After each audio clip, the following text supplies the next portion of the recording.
बिस्मिल्लाहिर्रहमानिर्रहीम। अस्सलाम वालेकुम साथियों, आज हम बना रहे हैं चिकन बर्गर के लिए मस्टर्ड सॉस।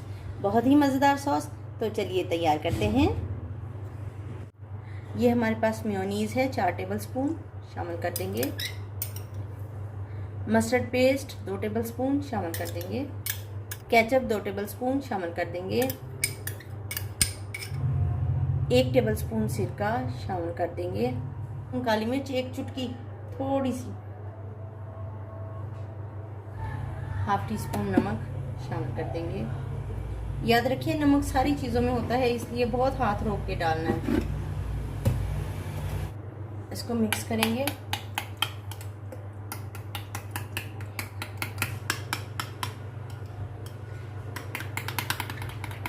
मस्टर्ड सॉस हमारी तैयार है, बहुत ही मज़ेदार।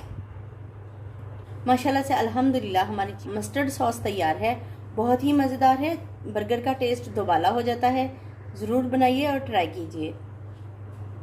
अगर आपको मेरी ये रेसिपी पसंद आई है तो लाइक और शेयर कीजिए। वीडियो देखने का बहुत बहुत शुक्रिया। अल्लाह हाफिज़।